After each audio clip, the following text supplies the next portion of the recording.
IC-814 the Kandahar hijack 1999లో జరిగిన real story ఇది. Real ఫుటేజెస్ని కూడా చూపించారు. ఎలా ఉందో చూసే ముందు ఇండియన్ ఎయిర్లైన్స్ ఫ్లైట్ 814నే IC-814 అని పిలుస్తారు. సిరీస్కి కందహార్ హైజాక్ అనే పేరు ఎందుకు వచ్చిందంటే India's longest hijack. 7 days hijack చేశారు, 8th day వదిలారు. నేపాల్లోని కథమండు నుండి స్టార్ట్ అయిన ఈ IC-814 అనే ఫ్లైట్ని ఒక 5 టెర్రరిస్టులు హైజాక్ చేసి మల్టిపుల్ ఎయిర్పోర్ట్స్లో ల్యాండ్ చేసేవారు. అంటే కథ్మండు నుండి అమృత్సర్ నుండి లాహోర్, అక్కడి నుండి దుబాయ్, ఫైనల్గా కందహార్లో ఆపి అక్కడ డిమాండ్స్ చెప్పడంతో ఈ హైజాక్కి ముగింపు వచ్చింది. ఆల్మోస్ట్ 25 years బ్యాక్ జరిగిన ఈ హైజాక్ని తలుచుకుంటే ఎప్పటికీ భయం వేస్తుందని చెప్పుకుంటూ వస్తారు జనాలు. ఎంతలా అంటే హైజాక్ టైంలో ఫ్లైట్ని నడిపిన కెప్టెన్ దేవిశరణ్ గారి మెడ మీద పిస్టల్ పెట్టి బెదిరిస్తే ఆ ప్రెస్ చేసిన మచ్చ ఇంకా ఆయన మెడ మీదనే ఉందంట. అంటే ఎంతసేపు ఎంత భయంకరంగా బెదిరించి ఉంటారనేది ఇక్కడ మనం గమనించవచ్చు.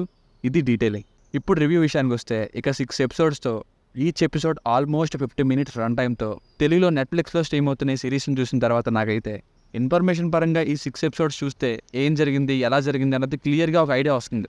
అండ్ అప్పట్లో వాళ్ళు పడిన పాటలు, గవర్నమెంట్ హ్యాండిల్ చేసిన బోల్డ్ అనే విషయాలు, అండ్ ఇప్పుడు ఈ సిరీస్ని ఇలా గ్రాండ్ విజువల్స్తో తీయడం ఇదంతా గ్రేట్నే. ఎక్కడా చిన్న చూపు చూడట్లేదు నేను. కానీ ఎంత ఇన్ఫర్మేషన్ పరంగా తెలుసుకోవాలన్నా సరే, ట్రిబ్యూట్ అన్నా సరే, ఎంటర్టైనింగ్ లేకపోతే చివరి ఎపిసోడ్ వరకు ఎవరు చూస్తారండి? మొత్తం స్లోగానే ఉందండి. ప్రతి ఎపిసోడ్కి ఒక 10 నిమిషాలు ఎంగేజింగ్ ఉంటుంది అంతే. అవి కూడా మనం ఎప్పుడూ చూడలేని కొత్త సీన్స్ కొన్ని ఉంటాయి కాబట్టి. అప్పట్లో జరిగింది వీళ్ళు బాగానే చెప్పుకుంటూ వెళ్ళారు, కాదని చెప్పట్లే. ఎంత రియల్ ప్రూఫ్స్తో చూపించినా సరే స్టోరీ వైజ్ ఇక ఫ్లైట్ని హైజాక్ చేశారు. టెర్రరిస్టులకి ఏదో డిమాండ్స్ ఉంటాయి, వాటిని గవర్నమెంట్ మీట్ అయితేనే కానీ పాసెంజర్స్ని వదలమని అంటారు. ఈ స్టోరీ నాగార్జున గారి గగనం సినిమా టైం నుండి ఎన్నోసార్లు చూసిందే. అండ్ ఈ సిరీస్ వాళ్ళు కూడా చెప్పుకుంటూ వెళ్ళిపోయారు, కానీ అది ఎంటర్టైనింగ్ వేలో ఉందా లేదా అన్నది మాత్రం మినిమం పట్టించుకోలేదనిపించింది.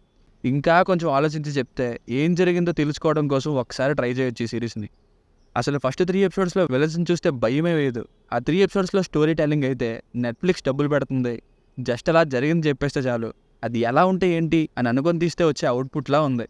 మధ్యలో లిమిటెడ్గా డాక్యుమెంటరీ లాగా రియల్ ఫుటేజెస్ని చూపిస్తారు. ఇక అలా చెప్పేస్తే ఏదో ఒక ఆర్టికల్లో అప్పట్లో ఏం జరిగిందని చదివితే తెలిసిపోతుంది కదా, లేదా నేను స్టార్టింగ్లో చెప్పినట్టు ఏదో ఒక యూట్యూబ్ వీడియో చూస్తేనే తెలిసిపోతుంది కదా. మళ్ళీ ఓపిక్కి పరీక్ష పెట్టినట్టు ఇంత అన్ఇంట్రెస్టింగ్ స్టోరీ టెల్లింగ్ ఎందుకు? ఇక కాస్త బెటర్ అంటే 4th and 5th episodes అని చెప్పాలి. వీటిలోనే కొంచెం కొత్త సీన్స్ ఉన్నాయి, అవేంటో ఎపిసోడ్ వైజ్ రివ్యూలో చూద్దాం. అలాగే రిచ్ ప్రొడక్షన్ వాల్యూస్, ముఖ్యంగా ఫ్లైట్లో అండ్ ఎయిర్పోర్ట్ రన్వేస్లో, అలాగే 1990s ఫిల్టర్తో, ఇలా టెక్నికల్గా మాత్రం రిచ్గానే ఉంది సిరీస్. మీరు ఎవరైనా ఇలాగే ఫ్లైట్ బేస్డ్ సినిమా చూస్తానంటే రన్వే 34 అని అజయ్ దేవగన్ గారిది మూవీ ఉంటుంది, అది బాగుంటుంది. ఇక ఈ సిరీస్ని ఫ్యామిలీతో చూడొచ్చు. మధ్యలో 2 లేడీస్ ఇంగ్లీష్లో తిట్టుకుంటారు, బట్ అదేం పెద్ద ప్రాబ్లం కాదు, సో చూడొచ్చు. బేసిక్ స్టోరీ లైన్ ఆల్రెడీ స్టార్టింగ్లో చెప్పేసిందే. ఇక పర్ఫార్మెన్సెస్ వైజ్ టాప్ రోల్లో మంచి యాక్టింగ్ ఇచ్చింది అయితే కెప్టెన్ దేవిశరణ్గా విజయ్ వర్మ గారు అయితే అదరగొట్టారు యాక్టింగ్. మిగతా వాళ్ళ వరకు అందరూ ఇంకా ఉన్న రోల్స్లో అలా చేసుకుంటూ వెళ్ళిపోయారు. అరవింద్ స్వామి గారు ఇంకా చాలామంది ప్రెజెన్స్ ఇంకా ఇచ్చిన డైలాగ్స్ చెప్పినట్టే ఉంటుంది తప్ప ఎక్కడ హైలైట్ అవ్వరు, ఫ్లాట్గా నెరేట్ చేసుకుంటూ వెళ్ళిపోయారు. కెప్టెన్ దేవిశరణ్ అండ్ శ్రీంజాయ్ చౌదరి గారు రాసిన ఫ్లైట్ ఇంటూ ఫియర్ అనే బుక్కి adoption, and this series is inspired by real events. ఇక ఎపిసోడ్ వైజ్ రివ్యూని చూస్తే ఎపిసోడ్ 1 24th December 1999 కాఠ్మండు నుండి ఢిల్లీ వెళ్ళే ఎయిర్లైన్స్తో స్టార్ట్ అవుతుంది ఎపిసోడ్. హైజాక్ చేసిన వాళ్ళని చూస్తే భయం వేయదు, నలుగురిని కొట్టేసి భయపడిపోండ్రా అంటే ఎలా? ఇక హైజాక్ అయ్యేది సరిగ్గా ఎపిసోడ్ సగం అయిన తర్వాత.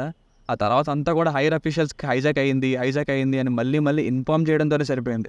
ఎమోషనల్గా కూడా కనెక్ట్ అవ్వం. అరవింద్ స్వామి గారు ఎంట్రీ ఇస్తారు లాస్ట్లో, బట్ ఆయనే అక్కర్లేదు ఈ రోల్కి. ఎపిసోడ్ 2 45 minutes ఉంటుంది.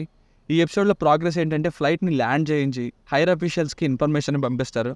లాస్ట్లో ఎయిర్ క్రాఫ్ట్కి ఫ్యూయల్ తీసుకొచ్చే బౌజర్ని రప్పించి మళ్ళీ టేక్ ఆఫ్కి ప్లాన్ చేస్తారు. దీన్నే 45 minutes రన్ చేశారు. టెన్షన్ని ఇక్కడ కొంచెం బిల్డ్ చేశారు, బట్ మిగతాదంతా ఇంకా ఏది పడితే చెప్పుకుంటూ వెళ్ళిపోయారు. ఎపిసోడ్ 3 41 minutes ఉంటుంది. ఇక్కడ ఫ్లైట్ ల్యాండింగ్ సీన్ ఒకటి బాగుంటుంది, లాహోర్లో ల్యాండింగ్ సీన్ అది. ఇక మిగతాది బౌజర్ని తెప్పించడం, బ్యాక్గ్రౌండ్లో IC-814లో ఒకరు పెట్టిన బ్యాగ్ కోసం కనుక్కోవడం, అంతే. ఎపిసోడ్ 4 52 minutes ఉంటుంది. ఇక్కడి నుండే గైస్ ఎంటర్టైనింగ్గా వెళ్ళింది. మెయిన్గా విజయ్ వర్మ గారు ఫ్యూయల్ లోడ్ చేస్తున్న టైంలో ఫ్లైట్లోని జెటిసన్ చేసే సీన్ అయితే టెన్షన్ పెట్టిస్తూ ఒక 15 minutes పాటు సస్పెన్స్ఫుల్ మ్యూజిక్తో సిరీస్కి హైలైట్ సీన్ అని చెప్పుకోవచ్చు. అండ్ లాస్ట్లో ఒక పెద్ద విషయం రివీల్ అయ్యి ఎండ్ కార్డ్ పడుతుంది. ఎపిసోడ్ 5 6 days హైజాక్లోనే ఉన్న తర్వాత ప్లేన్లో స్ట్రక్ అయిన పాసెంజర్స్ మెయింటెనెన్స్ లేని బాత్రూమ్ వల్ల ఎలా ఇబ్బంది పడ్డారు, ల్యాబొరేటరీని క్లీన్ చేయలేక ఛాయా అనే ఎయిర్ హోస్టెస్ పడే పాటలు ఈ ఎపిసోడ్లో చూడొచ్చు. అలాగే చాలా డిస్కషన్స్ తర్వాత చివరికి ఈ హైజాక్ని నడిపిస్తున్నది ఎవరు అనే ఒక పెద్ద పేరు రివీల్ అయింది ఎండింగ్లో. అంతటితో ఎండ్ అయింది. ఎపిసోడ్ 6 32 minutes ఉంటుంది. ఇక సమాప్తం చాలా స్మూత్గా హోస్టేజెస్ అందరినీ ఎలా కాపాడారనేది ఈ ఎపిసోడ్. హడావిడి లేకుండా సింపుల్ ఎండింగ్ అనే చెప్పాలి. ఈ హైజాక్ అంతా అయిపోయిన తర్వాత ఫ్లైట్ ఎలా మారింది అనే రియల్ ఫుటేజ్ని చూపిస్తారు. సో ఫైనల్గా సిరీస్కి వర్డిక్ట్ ఏంటంటే grand visuals and Vijay Varma గారి పర్ఫార్మెన్స్ బాగుంటుంది, ఇన్ఫర్మేషన్ పరంగా యూజ్ అవుతుంది. ఒక ఫ్లోలో నిజంగా ఇలాగే జరిగిందని చెప్పుకుంటూ వెళ్ళిన ప్రాసెస్ అయితే ఓకే, డే 1 ఇలా గడిచింది, డే 2 ఇలా గడిచింది మనం ఆలోచిస్తూ ఉంటాం. At the same time uninteresting story telling, unnecessary conversations ఇవి బోర్ కొట్టిస్తాయి. సో ఇందులో ఉండే ఇన్ఫర్మేషన్ కోసం అలాగే ఒక 3-4 రిఫ్రెషింగ్ సీన్స్ కోసం ఒక్కసారి ట్రై చేయొచ్చు. Only for information and few refreshing scenes. దీనికి రేటింగ్ వచ్చేసి ఇది నా ఒపీనియన్ 2.75. మీకు కనుక నా రివ్యూ నచ్చినట్లయితే మరిన్ని రివ్యూస్ కోసం మన ఛానల్ని సబ్స్క్రైబ్ చేసుకోండి. Thank you.